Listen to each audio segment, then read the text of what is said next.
Subscribe करें और bell दबाएं ताकि कोई खबर रह न जाए।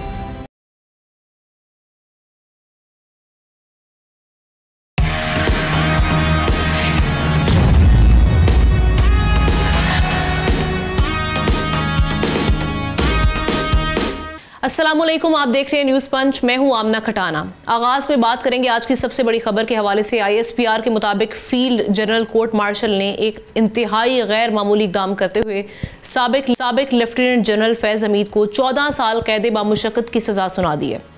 12 अगस्त 2024 से शुरू होने वाला ये ट्रायल 15 माह तक जारी रहा, जिसमें मुल्ज़िम पर 4 संगीन इल्ज़ामात की तफसील के साथ हेयरिंग्स हुई। मिलिट्री कोर्ट के मुताबिक सियासी सरगर्मियों में इन्वॉल्वमेंट, ऑफिशियल सीक्रेट एक्ट की वायलेशन, इख्तियारात और सरकारी वसाइल का मिसयूज़ और अफराद को माली नुकसान पहुंचाने के तमाम इल्ज़ामात साबित हो गए हैं। ISPR के मुताबिक कार्रवाई मुकम्मल तौर पर कानूनी तकाज़ों के तहत हुई और मुल्ज़िम को अपनी पसंद की दिफाई टीम का पूरा हक दिया गया। मुल्ज़िम को कानूनी तौर पर अपील का हक भी हासिल है, जबकि सियासी अदम इस्तेहकाम से मुतालिक पहलू सेपरेटली देखा जाएगा। ये फैसला नाजरीन बहुत ही हिस्टोरिक है और इसके इम्प्लीकेशन, टाइमिंग कितनी इंपॉर्टेंट है और आगे क्या मंजरनामा बनने जा रहा है, इस पर बात करने के लिए हमें ज्वाइन किया है तशामुल हक साहब ने, सीनियर एनालिस्ट, उनके साथ साथ senior defence analyst brigadier retired Haris Nawaz साहब भी हमारे साथ मौजूद हैं। दोनों को वेलकम करते हैं प्रोग्राम में। हारिस साहब, मैं आपसे आगाज़ करती हूँ। सबसे पहले तो वही टाइमिंग को देखते हुए ये जो अब आज की जो सज़ा है, ये बेसिकली क्या मैसेज दिया गया है और इसके असरात क्या देख रहे हैं आप? देखें, बेसिकली तो ये एक बताया गया ये है कि फौज में बड़ा सख्त मुतसाबी का कड़ा होता है, सिस्टम है और कोई कानून से बालातर नहीं है। सीनियर ऑफिसर्स हों या जूनियर ऑफिसर हों या सिपाही हों, हर एक लेवल के ऊपर, और इसीलिए हमारी फौज का डिसिप्लिन मेंटेन है। क्योंकि जब एक को सज़ा दी जाती है, दो को सज़ा दी जाती है, तो it acts as a deterrence for others के वो ऐसी बात ना करें, सबक कमोज, और वो इसको अवॉइड करें। इवन अगर हमारे रेजिमेंट में एक सिपाही को भी सज़ा होती है डिसिप्लिन के ऊपर, उसको 1 साल जेल की सज़ा होती है, तो पूरी रेजिमेंट को फॉल इन करके खड़ा करके उनके सामने एडजुटेंट अनाउंस करता है सज़ा, उसके चार्ज अनाउंस करते हैं, सज़ा अनाउंस करते हैं, उसके badges, cap badges, shoulder badges सब उतार दिए जाते हैं, उसको हैंडकफ किया जाता है और पूरी रेजिमेंट के सामने उसको गाड़ी में उठा के सिविल जेल भेज दिया जाता है, ताकि लोगों को पता हो कि आइंदा अगर आप ऐसी बात करेंगे तो आपके साथ ये सलूक होगा। तो इसलिए हमारी फ़ौज का डिसिप्लिन बहुत अच्छा है, फ़ौज वाकई बहुत अच्छी है। ये और आपने चार्जेस पढ़ के सुना दी जो उनके ऊपर लगे हुए थे, और ये ज़ाहिर है कि सीनियर, इतने सीनियर रैंक पे ये चीज़ों को एहतियात करनी चाहिए। आपको 2-3 साल के लिए आप पोलिटिकल एक्टिविटीज़ में नहीं आ सकते हैं, आप जो है वो अपने आर्मी सीक्रेट एक्ट की आपको पाबंदी करनी होती है, इख्तियारात का इस्तेमाल नहीं करना चाहिए, किसी को पर्सनल लॉस हो वो नहीं पहुंचाना चाहिए। You have to very careful. और जाहिर है कि ये लेकिन एक बात है कि हमने तमाम इंसाफ के तकाजे सारे पूरे किए गए हैं, उनको पूरा हक दिया गया। अपने डिफेंस में लॉयर ले लें, डिफेंस की एविडेंस जितनी चाहिए वो लें। डेट्स जो 15 महीने लगे, पूरा टाइम दिया गया और उसके बाद सजा सुनाई गई है। और अभी भी उनके पास रेमेडी है, वो हाई कोर्ट ऑफ पाकिस्तान में जा सकते हैं, वहाँ जाके अपनी अपील दायर कर सकते हैं और वहाँ दोबारा केस चल सकते हैं। अगर इनके पास और स्पेशल एविडेंस है डिफेंस की तो वो भी दिखा सकते हैं, उसकी वजह से शायद रेमेडी भी मिल सकती है, तो वो होता है। लेकिन ये इसके अलावा भी इनके ऊपर प्रॉब्लम ये है कि जो 9 मई के हैं केसेस वो भी चल रहे हैं, उनमें कुछ और ऑफिसर भी हो सकते हों और पोलिटिकल पार्टी के लीडर भी कुछ उसमें हो सकते हैं। क्योंकि देखें, उसमें इंतशार फैलाना, उनको इंस्टिगेट करना, उनको गलत रास्ता दिखाना जो अब अलाउड नहीं है, उससे मुल्क में इंतशार पैदा हो, ये चीज़ें भी आइंदा के लिए हो सकता है आगे चल रही हो केसेस के अंदर। बट सो फॉर जिन मिलिट्री मैटर्स के ऊपर ये केस क्लोज हो गया, अब आगे हाई कोर्ट में जाके अपनी अपील दायर करें, उसके लिए they he has to fight this case. अच्छा, एक हम देख रहे हैं कि एक हार्श रियलिटी है और उस पर हम अक्सर बात भी करते रहते हैं, अपने प्रोग्राम्स में भी बात करते रहते हैं, ख़ास तौर पे जब अभी जो इस वक्त पॉलिटिकल मामलात चल रहे हैं उस पर बारहा ओपनली, चाहे वो सियासतदान हो चाहे तज्जियाकार हो, हम सभी इस पर बात कर रहे होते हैं कि जी मुज़ाकरात जो हैं वो सियासतदानों से इस्टेब्लिशमेंट के साथ कुछ ताल्लुकात बेहतर करने पड़ेंगे, कुछ रिफ्ट को कम करना पड़ेगा। पाकिस्तान तहरीक इंसाफ की खुसूसन अगर हम बात करते हैं तो ये जो पॉलिटिकल इन्वॉल्वमेंट वाला मामला है, जो चार्जेस आज फैज़ हमीद साहब जिन पे उनको सज़ा भी हुई है, आप ये कल्चर ख़त्म होता हुआ देख रहे हैं इस सज़ा के बाद? क्या अब ये मामला इनको स्टॉप लगेगा कहीं? नहीं, आई थिंक बहुत ज़्यादा फ़र्क पड़ेगा, क्योंकि एक की सज़ा का मतलब है कि बाकियों के लिए एक सबक हो कि आपने आइंदा सीक्रेट एक्ट को वायलेट नहीं करना। आपके पास जो बार है 2 साल की या 3 साल की, उसके अंदर आपने पोलिटिकल एक्टिविटीज में हिस्सा नहीं लेना। आपको उसके बाद यूर एट लिबर्टी, आप जिस पार्टी को जाना है आप ज्वाइन करें, उस पार्टी के मैनिफेस्टो के हिसाब से बात करें। लेकिन इवन देन पाकिस्तान की मुसल्लह अफवाज को, पाकिस्तान की रियासत को या पाकिस्तान की सिपा सलार को या सीनियर ऑफ लीडरशिप को कभी ऐसी बात नहीं है। देखिए, it's a question of moral of troops. हमारे जो सिपाही पहाड़ों पे होते हैं, बर्फपोर्ट पहाड़ों पे, सियाचिन में, कश्मीर में, जब वो ये देखते हैं कि हमारे अफसर के बारे में ये बातें हो रही हैं, हमारे अफसर शहीद हो रहे हैं, ट्रुप शहीद हो रहे हैं, कुर्बानियाँ दे रहे हैं, और उसके बावजूद मुख्तलिफ बातें, it's affect moral of troop. उनके मोरल को फ़र्क होना जो ये बड़ा डेंजरस है हमारे मुसल्लह अफवाज के लिए। ट्रुप का मोरल शुड बी हाई, और उनका अपने ट्रस्ट कमांडर्स के ऊपर ट्रस्ट होना चाहिए, जो कि है बहुत अच्छा तरीके से। आपके सामने मार्का हक में जो इस वक्त चीफ ऑफ डिफेंस फोर्सेज हैं जनरल सैयद से मुनीर, उन्होंने आपके सामने किस तरीके से पूरी कौम को यकजा किया, ऑपरेशन प्लान किया, एग्जीक्यूट किया, इतने बड़े दुश्मन के जो है वो आपने शिकस्त से फाश दी, मुँह काला कर दिया उसका, जो अभी तक वो जख्म भुला नहीं रहा। तो इस लिहाज से अमेरिका में होना चाहिए। और ये हमें सोच समझ के बात करनी है। रियासत और मुसल्लह अफवाज के बारे में किसी को कोई गलत बात नहीं करनी। पॉलिटिकल डिफरेंस आप पॉलिटिकल पार्टी के अंदर जो मर्जी बात करें, नॉट रियासत एंड नो आर्मी। बिल्कुल एक लाइन ड्रॉ होनी चाहिए, और इसके साथ साथ किसी भी इदारे में जो हम देखते हैं कि रॉन्ग डूइंग्स हों अगर, तो उसका भी एहतसाब लाजमी है, किसी किस्म का इस्तिस्ना नहीं होना चाहिए। एहतशाम साहब, आपकी जानिब आती हूँ, ये जो आज का फैसला है ये कितना इंपॉर्टेंट है? और जैसे मैंने टाइमिंग की बात की, क्योंकि अभी DG ISPR का बड़ा इंपॉर्टेंट प्रेसर हुआ, बड़ी सख्त जुबान भी इस्तेमाल की गई पाकिस्तान तहरीक इंसाफ के लिए, और जो अभी जो मामला उनके लिए चल रहे हैं उसको देखते हुए। और हम जानते हैं कि पाकिस्तान तहरीक इंसाफ का और फैज़ हमीद साहब का एक जो कनेक्शन रहा है माजी में, जो बातें चलती रही हैं कि जी फैज़ याब होते रहे हैं। अब ये सारी टाइमिंग को देखते हुए क्या ये मैसेज भी है कि सख्ती मजीद बढ़ने जा रही है और सजाएं जो हैं वो अब आगे भी शिफ्ट होंगी?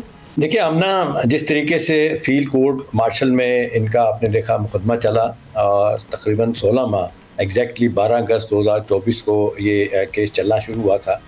और इसमें जो 2-3 इम्पॉर्टेंट बातें, एक तो कि इनकी मर्ज़ी का, फैज़ हमीद की मर्ज़ी का वकील दिया गया, ज़्यादातर जो गवाह थे जो बुलाए गए वो भी इनकी मर्ज़ी के बुलाए गए थे।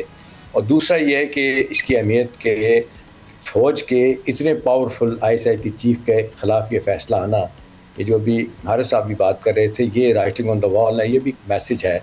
अभी देखें ना, जो जिस तरीके से प्रेस रिलीज़ को आपने देखा ना, उनकी जो आई है ISPR की तरफ से, 2 चीज़ों को उन्होंने थोड़ा सा अलहदा किया है जो अब आएंगी सामने।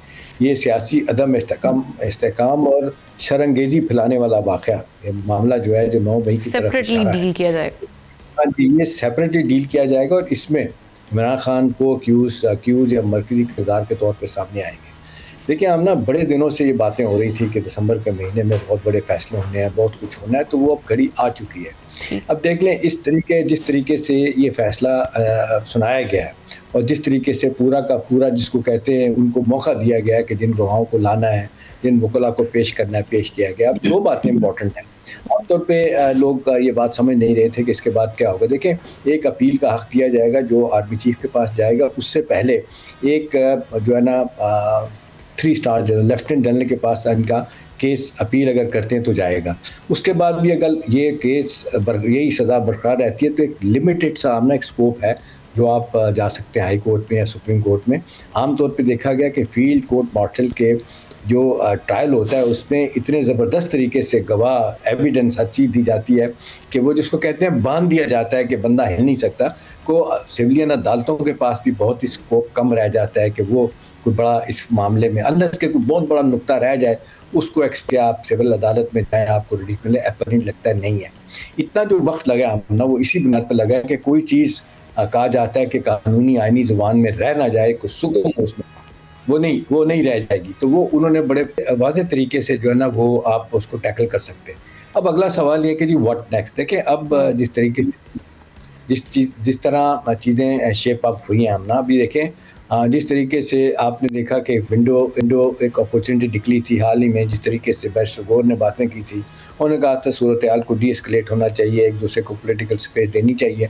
उसका नतीजा निकला कि हार्ड लाइनर जो PTI के ख़िलाफ़ हो गए। वही जो गंडापुर के साथ हुआ अभी इनके साथ बैरिस्टर गौर के साथ होने जा रहा है। तो नतीजतन जो इनके लिए कोई आसानी निकल सकती है मानी PTI और लोगों के लिए, वो निकल नहीं पा रही। दूसरा, आज के फैसले के बाद तो ये बड़ा वाज़ेह तौर पे ये तय हो गया आमना कि अब ये जो एक कड़ा एहतसाब का निज़ाम, इन बिल्ट एक निज़ाम है अकाउंटेबिलिटी का, उसमें फ़ौज के अगर कोई भी आ जाए तो उसकी जान नहीं छूटती। तो ये जिस तरीके से फैज़ हमीद ने कोशिश की थी कि जनरल बाजवा को इन्वॉल्व किया जाए, वो बात नहीं बन पाई और साबित नहीं हो सका, क्योंकि ये तो तय हो गया था कि ये अपनी अथॉरिटी को जिस तरह मिसयूज़ किया, वो जो कहा जा रहा है ना सेफ सिटी का मामला कि किस तरह पर्सन का नाम आता है कि जिनके खिलाफ इन्होंने काम किए थे और 500 करोड़ रुपया उनसे मुबैना तौर पे मांगा था कि मुझे दिया जाए। और इसी तरह से और से मामलात में अफसार आलम, आपने देखा जिस तरीके से वो चीफ थे, हमारे मामलात को देखते थे, ठीक है, तो उनको कॉल करके इन्होंने कहा था कि जी ठीक है, आप मेरी बात क्यों नहीं सुनते हैं? तो उन्होंने कहा जी मैं आपकी बात क्यों सुनूं,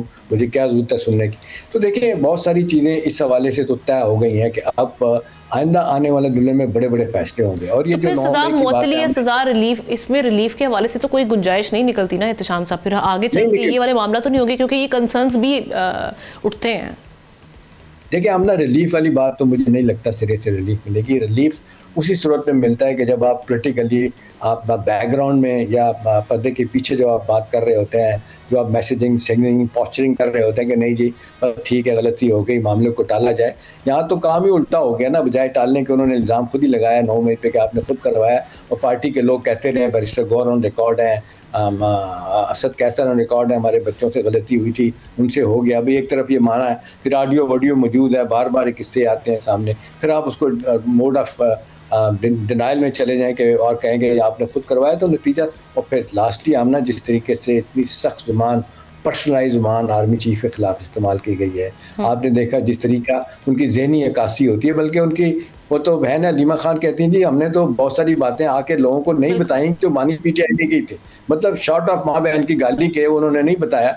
तो मेरा ख्याल है इस तरह नहीं होता। देखिए जब तक आप अपनी पोजीशन, जब आप फंसे होते हैं बुरी तरीके से, हम लोग मिसाल दी जाती है कि आपका हाथ बड़े पत्थर के नीचे आ जाए ना, एकदम आप खींचते हैं तो फिर तकलीफ होती है, आहिस्ता आहिस्ता खींचना पड़ता है। तो आपको सारे चैनल लेके साथ, लेकिन मुलाकात के मामले को भी बड़ा अजीब सा सिचुएशन क्रिएट वहाँ पे कर दी गई है। एक बेसिक राइट से अगर वो ब्लैकआउट कर देना, उस पर भी बड़ी तनकीद उठ रही है। हारिस साहब से भी मैं एक कमेंट लेती हूँ। हारिस साहब, पोलिटिकल हम देख रहे हैं इस वक्त बड़ी रिफ्ट बढ़ गई है और बड़ी हार्श पोजीशंस दोनों साइड से ले ली हैं। इसके बाद आपको आगे बढ़ते हुए मामला कैसे दिख रहे हैं, और अगर इन द फ्यूचर कुछ मामला बेहतर होते हैं पाकिस्तान तहरीक इंसाफ के साथ, तो इस सजा को हम कुछ रिलीफ में बदलते हुए तो नहीं देख रहे? देखें इसमें तो रिलीफ इज वेरी सिंपल कि वो आप हाई कोर्ट में जाएं, आप वहाँ से रेमेडी लें, अपना केस फाइट करें, डिफेंस पे और एडिशनल एविडेंस है वो लेकर आएँ and then get a relief. But otherwise इसमें और कोई चांस नहीं। ज़ाहिर है उसके बाद प्रेसिडेंट पाकिस्तान के पास भी होती है जो माफ़ कर सकते हैं, अदरवाइज तो इसमें और कोई रिलीफ का ऐसे चांस नहीं, क्योंकि ये एक डिसीजन हो गया एंड इट स्टैंड गुड। और इसके लिए प्रॉपर तरीके से अब जो ऑप्शन है वो ये high court, supreme court and then is the president of Pakistan, जो तरीका कार्रवाई में होता है।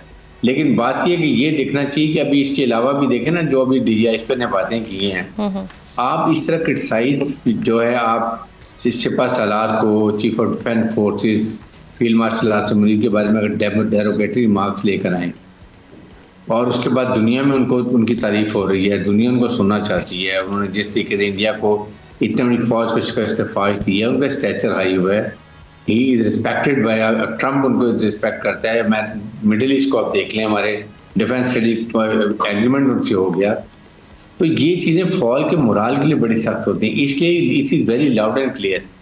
फ़ौज के बारे में और फ़ौज के सिपा सलार के बारे में अगर कोई बात डेरोगेटरी रिमार्क्स होंगे, ये अनएक्सेप्टेबल हैं, ये टॉलरेट नहीं किए जाएंगे, इसके खिलाफ सख्त से सख्त एक्शन लिया जाए। It should be very clear. आप जो दुश्मन का नैरेटिव है वही अगर आप हम लेके चलेंगे कि 5th जनरेशन वॉर में पाकिस्तानी मुसल्लह फौज और आवाम में जो कॉन्फिडेंस है उसको आप अगर ब्रेक करना चाहते हैं, फौज को कमज़ोर करना चाहते हैं और फिर इराक, लिबिया, सीरिया की तरह मुल्क के हालात करेंगे, इट इज़ नॉट एक्सेप्टेबल। दुनिया ने रियलाइज़ कर लिया है कि जब तक मुसल्लह फौज स्ट्रॉन्ग है। कि मैं आपसे भी पूछ लूँ हारिस साहब, देखिए ना, अब हमेशा कहा जाता है कि जब आप बुरे फंस जाएं तो फॉल बैक करने के लिए आपको देखना पड़ता है कि आप कहाँ खड़े हैं। अब इंटरनली भी आप देख लें, सियासी जमातें उनके साथ नहीं खड़ी, कोई और लोग उनके साथ नहीं खड़े हैं। बाहर के ममालिक आप देख लें, सऊदी अरब, UAE, कतर, अमेरिका, जो ममालिक हैं, टर्की, वहाँ भी तल्लुकात ख़राब कर लिए। तो मेरा सवाल आपसे ये है कि कोई शख्स इस तरह कर सकता है कि अंदरून मुल्क बैरून मुल्क सारे अपने दुश्मन बना ले, उसके बाद वो कहे कि मुझे कोई रिलीफ मिले, तो कहाँ से रिलीफ मिलेगा उसे? देखिए, बात यह है ना कि यू आर अ पॉलिटिशियन। अब पॉलिटिशियन को पॉलिटिकल पार्टी से रिलीफ मिलेगा ना। आपस में अगर वो जाए चाहते हैं, कुछ भी करना चाहते हैं, तो उनको चाहिए कि आप फौज को गालियां भी देते हैं, फौज को बुरा भला भी कहते हैं, फौज को तनकीद भी करते हैं, उसके बाद सलार को भी आप डायरेक्ट रिमार्क दें, फिर कहते हैं मैंने फौज से बात करनी है। I mean it's very funny. आपने बात करनी है, आप पॉलिटिकल, आपके ओपोनेंट जो है वो इस वक्त रूलिंग पार्टी है, पीपल्स पार्टी, PMLN, उनकी लीडरशिप से बात करें। आप उनसे जाके बात करें कि जी हाँ जी बताएंगे, हम आपसे बात करना चाहते हैं, हमारे तहफ़्फ़ुज़ात हैं। लेकिन जब आप रास्ते बंद करते जा रहे हैं, आप कहते हैं उनसे बातें नहीं करनी है। तो जब पॉलिटिकल प्रोसेस में आप पॉलिटिकल लीडर हैं, आप पॉलिटिकल प्रोसेस को फॉलो नहीं करते, आप असेंबली में जाएं, अपनी वहाँ पर आवाज़ उठाएं, वो भी नहीं आप करते हैं, तो आपको कैसे रिलीफ मिलेगा? फौज के खिलाफ बात करते हैं। You can't take one man is only for Pakistan, पूरी पाकिस्तान की डिफरेंट एक कॉन्नोटेशन हो जाती है। इसलिए मैं ये बात करता हूँ इस बात कि हमें ये सोच के एक्सपीरियंस के तौर पे जो जिस तरह बात करें हम ना, देखिए मैं दुबई में अगले दिन मेरी एक रेस्टोरेंट में इनके PTI के अहम रहनुमा और जो आपने देखा मुखालिफ हैं ख्वाजा आसिफ के सियालकोट में उस्मान डार साहब से मेरी LOI हुई। तो मैंने उनसे यही पूछा, मैंने कहा यार सियासी रवैये तो इस तरह नहीं होते, आप लोग कोई विंडो अपॉर्चुनिटी तलाश करते हैं, रास्ते ढूंढते हैं, सियासी रास्ता अख्तियार करते हैं। तो उन्होंने बड़ा वाज़ेह तौर पर कहा कि जी हम पूरे फंस गए, कोई बात हमारी सुनी नहीं जाती। उनको जब कहा जाता है कि ये रवैया ठीक नहीं, इससे नुकसान होगा, हमारी बात को मानता ही नहीं है। तो नतीजतन सारे भुगत रहे हैं, मैं दुबई में बैठा हूँ, इस तरह बाकी लोग वहाँ पे, मतलब ये लोग प्राइवेटली बैठ के हमें बातें बताते हैं, जिस तरह मुझे अगले दिन उन्होंने बताई उस्मान डार ने। तो इसका नतीजा क्या निकलेगा कि जब आप अपने लोगों को एतमाद में लेते, शाह मोहम्मद कुरैशी रोते रोते थक गए, अब इसी तरह शहबाज चौधरी हैं, कुछ और लोग हैं, परवेज़ इलाही पाकिस्तान की तारीख में कभी इतना जेल में नहीं गुजरा जो उन्होंने गुजारा, 78 साल की उम्र में तकलीफ काटी। वो कहते हैं कि यार मेरे को आए थे, मैं अलवी दसा हूँ। तो ये आते ही नहीं, सुनते नहीं किसी की बात के। तो नतीजा तो ये कि अपने पाँव पे खुद कुल्हाड़े मार रहे हैं। जी right, thank you so much Ehtesham साहब, हारिस नवाज साहब, दोनों का शुक्रिया। ब्रेक की जाने बढ़ते हैं, ब्रेक के बाद वापस आएंगे। पॉलिटिकल मामला तो हमने डिस्कस कर लिए, इस वक्त अभी क्या इकोनॉमिक सतह पर चल रहे हैं मामला, तो उस पर बात करेंगे।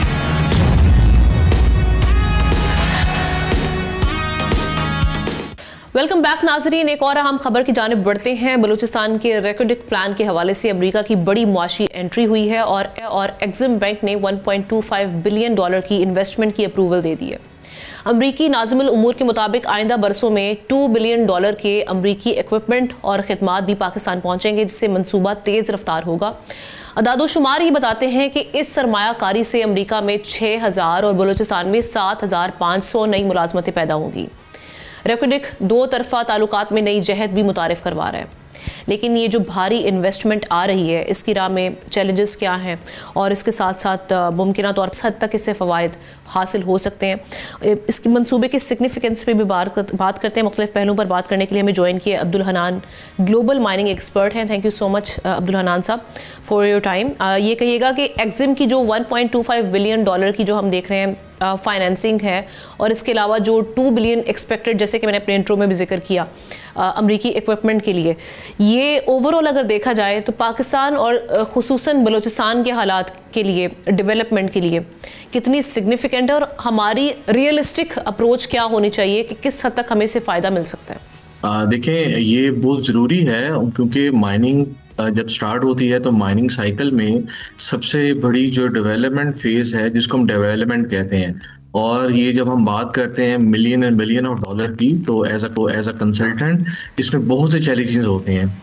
इनकी चैलेंजेस में डेवलपमेंट फेज में हैवी इक्विपमेंट रिक्वायर्ड होता है। हम पिछले 2 सालों से रेवेन्यू की बात कर रहे हैं, तो जो असल फेज है वो डेवलपमेंट साइकिल है, जिसके बाद कैश फ्लो स्टार्ट होता है। तो जिसके लिए बेरी गोल्ड ने कोई अराउंड $6 बिलियन की इन्वेस्टमेंट को सिक्योर करना था इनिशियली। पिछले कुछ अरसों से एशियन डेवलपमेंट बैंक है, जापानीज ने, फ्रेंच ने और पिछले कुछ अरसे से US critical mineral forum and US strategic forum, इन्होंने काफ़ी ज़्यादा they are looking forward in Pakistan. अब एक्जिम ने जो 1.25 बिलियन डॉलर की ये एक इन्वेस्टमेंट पोर्टफोलियो को जो इन्वेस्ट शो किया है और जिसे अराउंड 2 बिलियन डॉलर की हैवी माइनिंग इक्विपमेंट आएगी, तो इसमें आपको बताता चलो कि इससे क्या होगा, एक रेवेन्यू तो बनेगा, जॉब्स के चांसेस हैं और बेसिकली नेशनल जो इकोनॉमी है और फॉरेन एक्सचेंज होगा। जो बेसिकली चैलेंजेस हैं, सबसे बड़ा चैलेंज सिक्योरिटी का है, सिक्योरिटी के बाद इंफ्रास्ट्रक्चर है, और ये दो चीजें हैं जिसपे गवर्नमेंट बहुत ज्यादा काम कर रही है। और जितनी भी कंपनीज हैं इनका एक 1% जिसको हम सोशल कॉर्पोरेट रिस्पॉन्सिबिलिटी कहते हैं, they have already expanded a lot on the training of local people. उन्होंने बहुत ज्यादा किया, उनको ट्रेन किया, और इसमें जो यूएस एक्सपोर्टर्स हैं और हमारे काउंटर पार्ट जो पाकिस्तानी कम्युनिटी है, माइनिंग के लोग हैं, एक्सपोर्ट के लोग हैं, उनको इक्वल मौके मिलेंगे। तो ये एक बड़ा अच्छा स्टेप है, क्योंकि अभी रिसेंटली जो बैरिक के सीईओ चेंज हुए हैं, मार्क बिस्ट्रो अब जो नए इनके सीईओ आए हैं, सो एक बहुत बड़ी दुनिया में अफ्रीका के अंदर एक डिबेट थी, क्योंकि वहां पे बैरिक के जो एसेट्स थे वो प्रॉब्लम था, तो वी आर लुकिंग फॉरवर्ड कि शायद बैरिक डिवाइड हो जाए। सो ये बहुत अच्छा है पाकिस्तान के लिए। अच्छा, एक चीज़, जब हम अमेरिका के मुख्तलिफ हमारी इंगेजमेंट्स हुई हैं इस सिलसिले में मिनरल्स के हवाले से और इसकी माइनिंग के हवाले से, जिस कदर पोटेंशियल वहाँ पर हमने शो करवाई है, क्या उस कदर पोटेंशियल बलूचिस्तान में है भी, या इतनी भारी सरमायाकारी के बाद मामला डिफरेंट ना हो, हमारी जो एक्सपेक्टेशंस है उससे बरक्स ना हो? तो ये one of the largest under developed copper project है, और ये एक छोटा सा एरिया है जो रिकॉर्डिक है। हमारी जो पूरी चागी मैग्मेटिक बेल्ट है, it's more than 10,000 square kilometre area. इसमें बहुत बड़ा अनडेवलप्ड अंडर प्रोस्पेक्ट्स पड़े हुए हैं, और इसमें खाली कॉपर गोल्ड नहीं है, इसमें हमारे पास क्रिटिकल मिनरल्स हैं, इसमें हमारे पास लेड जिंक है, लिथियम है और रेयर अर्थ एलिमेंट्स हैं। और अभी ये जो पाकिस्तान ने यूएस के साथ एक एमओयू भी किया था कुछ अर्सा पहले एफडब्ल्यूओ के साथ विद यूएस स्ट्रेटेजिक मिनरल्स, और जिसकी 500 मिलियन डॉलर की इन्वेस्टमेंट थी। सो हमें basically as a Pakistani country हमें ज़रा होमवर्क करना है, क्योंकि जब भी इन्वेस्टमेंट आती है ना, तो प्रैक्टिकलिटी स्टार्ट तब होती है जब हम डेवलपमेंट फेज में जाते हैं। सो डेफिनेटली ये जो हैवी मशीनरी आएगी 2 बिलियन डॉलर की, इससे माइनिंग स्ट्रीमलाइन होगी, क्योंकि मैं एक माइनिंग कंसल्टेंट हूँ। तो असल रेवेन्यू स्टार्ट होता है जब प्रॉपर माइनिंग करते हैं, उस माइन डिजाइन के अकॉर्डिंगली हम अपने डेली टारगेट्स को, मंथली टारगेट्स को मीटअप करते हैं।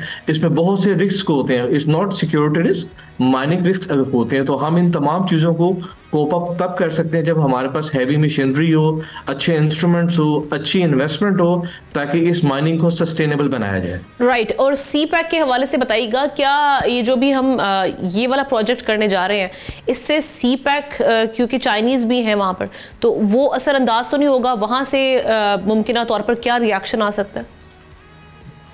नहीं, अभी ऐसा कुछ भी नहीं है, क्योंकि आप देखिए हमारे जो दो मेजर बाउंड्रीज, एक वेस्टर्न बाउंड्री है, एक नॉर्थ वेस्टर्न बाउंड्री है।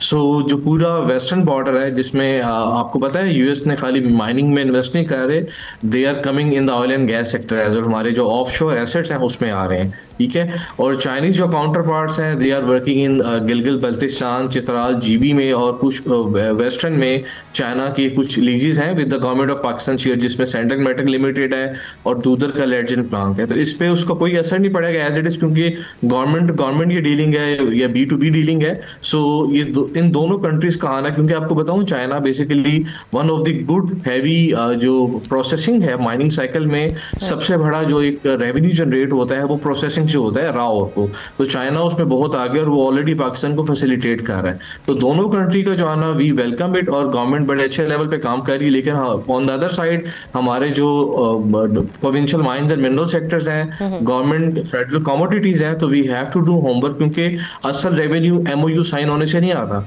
असल रेवेन्यू तब आता है जब हमारी प्रोडक्शन स्टार्ट होती है, हम एमओयू डॉक्यूमेंट से माइनिंग फेज में एंटर होते हैं। बिल्कुल ऐसे इम्प्लीमेंटेशन सबसे बड़ा मरहला होता है, उसके बाद ही हमें देखना चाहिए कि क्या मामला बन सकते हैं। अच्छा, चैलेंजेस की जहां आप बात कर रहे थे, रिस्क्स की बात कर रहे थे, वहां पे एक तो लोकल कम्युनिटी की जानिब से एक कंसेंट का होना बड़ा ज़रूरी है। उसी की वजह से हम देख रहे हैं कि वहाँ पे जो इंसर्जेंट्स हैं वो बड़े एक्टिव हैं, या जो हॉस्टाइल पावर्स हैं। दूसरा ये कि जो डिस्प्लेसमेंट होगी उसको किस तरीके से मैनेज किया जाएगा। ऑब्वियसली वहाँ से जो मकानात हैं उनका इनखला भी किया जाएगा, तो ये कितना बड़ा चैलेंज होगा, उसके लिए क्या होमवर्क किया जा रहा है?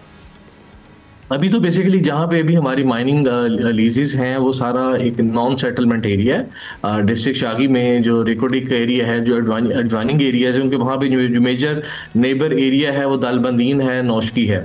तो एज सच तो अभी लोकल डिस्प्लेसमेंट का इशू नहीं है, लेकिन जो दो चीजें जरूरी हैं, एक एक्टिवेशन ऑफ दालबंदीन एयरपोर्ट है, दूसरा जो गवर्नमेंट सी पैक के अंडर और इस रिकोडिक के उसमें पोर्ट तक एक नया रोड बनाएगी, वो ट्रांसपोर्टेशन बहुत जरूरी है, क्योंकि सबसे बड़ा इशू होता है कि रॉ ओर को नियर पोर्ट ट्रांसपोर्ट करना। तो ये एक की चैलेंजेस है जिसपे गवर्नमेंट ऑलरेडी बहुत ज्यादा काम कर रही है, और ये इसी प्रोजेक्ट का एक हिस्सा है कि हमने इंफ्रास्ट्रक्चर के डेवलपमेंट करना। और इसी डेवलपमेंट में आपको बताऊं कि इसमें भी बहुत ज्यादा जॉब्स, लोकल जॉब्स के चांसेस हैं, लाइक सिविल इंजीनियर्स हैं, सर्वेयर्स हैं, लोकल वेल्डर्स हैं, तो a lot of opportunities are there. और आपको बताऊं कि बेरी गोल्ड ने ऑलरेडी काफी सालों से पाकिस्तान में सोशल कॉर्पोरेट रिस्पांसिबिलिटी मॉडल पे काम किया, और इसमें हमारे जो लोकल वेंडर्स हैं, पाकिस्तानी कम्युनिटी है जो कि माइनिंग में इन्वेस्ट कर रहे हैं, वो भी इसी मॉडल पे काम कर रहे हैं। इसका फायदा क्या होता है कि लोकल का ट्रस्ट लेवल बढ़ता है, उनको एक सेफ्टी एंड श्योरिटी मिलती है, और वो मिलके काम करते हैं। बाकी एज अ पाकिस्तानी नेशन हमें पता है there are few chances of international insurgence, और उस इंसर्जेंस पे अभी गवर्नमेंट बड़ा अच्छा काम कर रही है। और with the passage of time, क्योंकि एक बहुत बड़ा की फैक्टर है ये जो 5% इंसर्जेंस है, so we are looking forward, इंशाल्लाह आने वाले वक्त में ये चीजें भी कंट्रोल होंगी। Right, thank you so much Abdul Hanan साहब हमारे साथ बात करने के लिए। और इसमें जो रेवेन्यू ट्रांसपेरेंसी है उसको भी इंश्योर करना बड़ा जरूरी है, ताकि इसके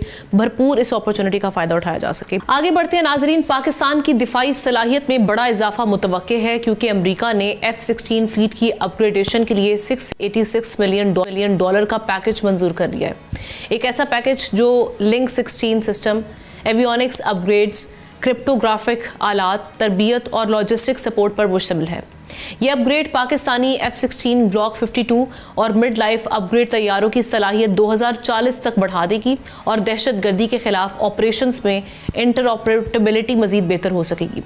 पाकिस्तान के पास पहले ही J-10C और चाइना से, और इसके अलावा JF-17 थंडर तैयारे हैं, जो कि 4.5+ जनरेशन तैयारे हैं, जिनसे भारत के 7 तैयारे गिराए गए थे। जबकि मुस्तकबिल में अगर हम बात करें तो 5वीं J-31A जनरेशन के शमूलियत से पाक फ़ज़ाइया सलाहियत में इजाफा होगा।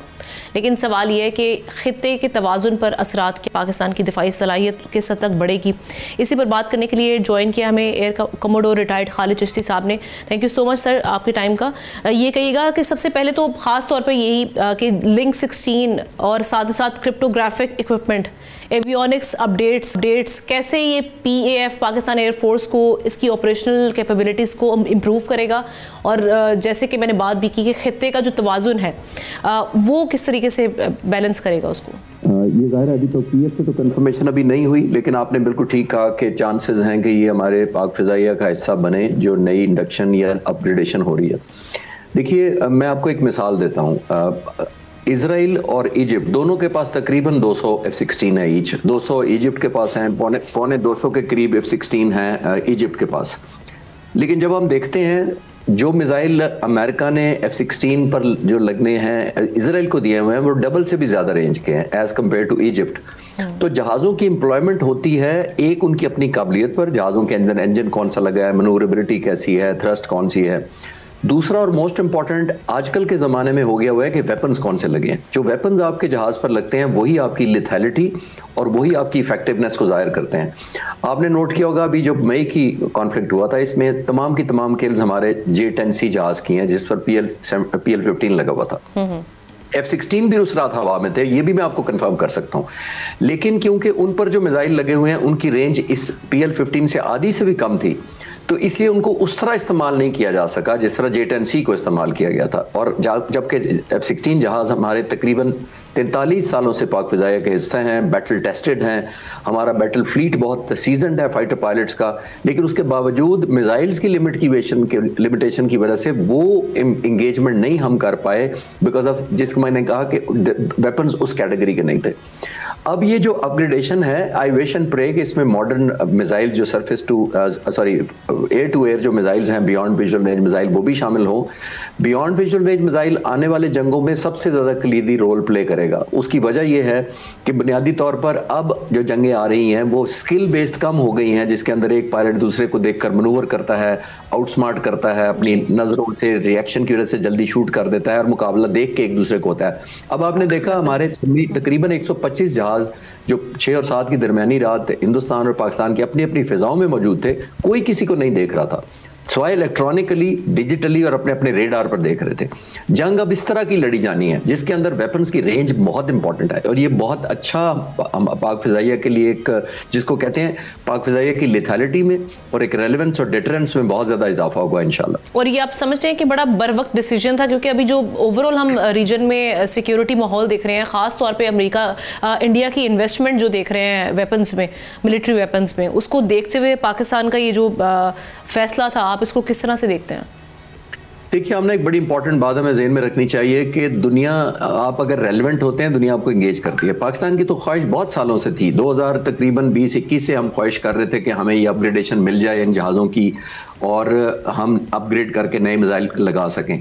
लेकिन आपने देखा कि जो अल्हम्दुलिल्लाह परफॉर्मेंस पाक फिजाइया की रही मई 2025 में, दुनिया ने और ख़ास तौर पर अमेरिका ने रियलाइज़ किया कि हम तो एक इंडिपेंडेंट फ्लाइट लेकर चले गए हैं। दैट मीन्स हम उन पर डिपेंडेंसी हमारी अमेरिका पर कम हो गई है। हमने चाइनीज़ को रिलाय किया, ट्रेनिंग की, अपग्रेडेड किया, इनोवेटिव तरीक़ों से एम्प्लॉय किया J-10C को।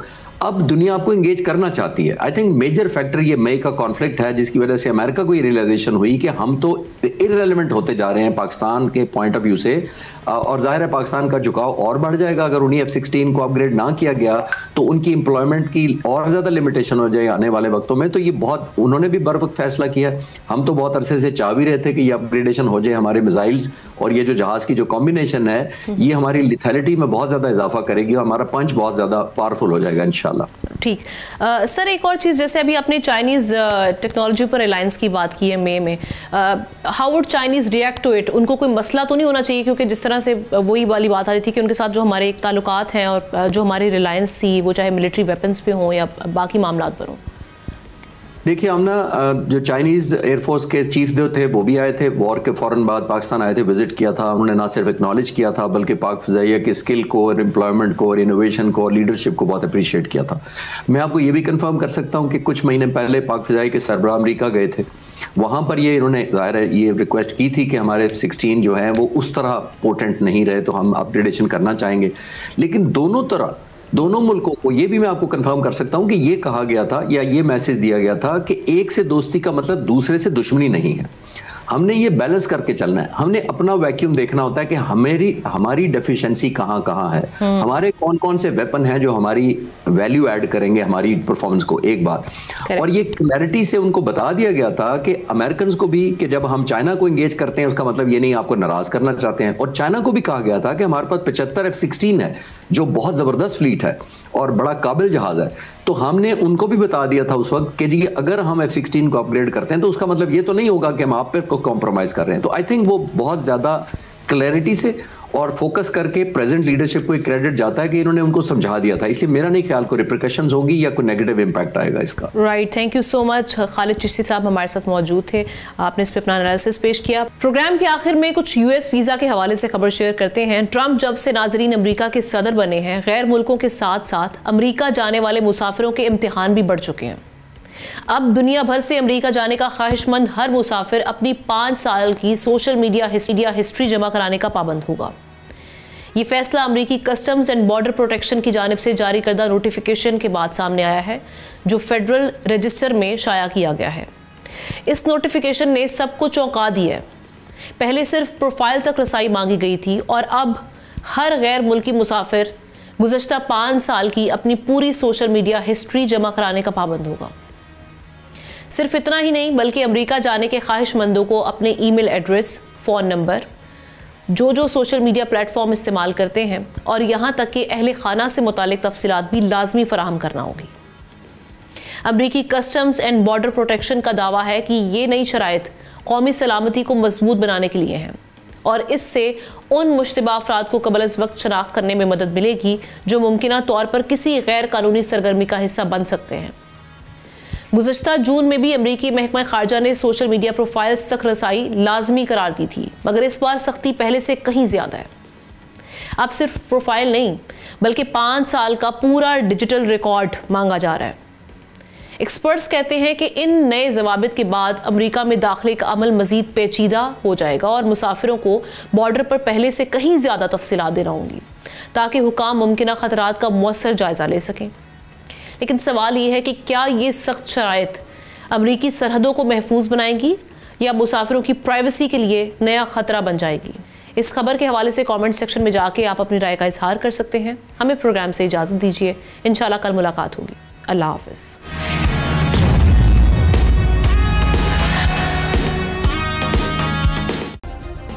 सब्सक्राइब करें और बेल दबाएं ताकि कोई खबर रह न जाए।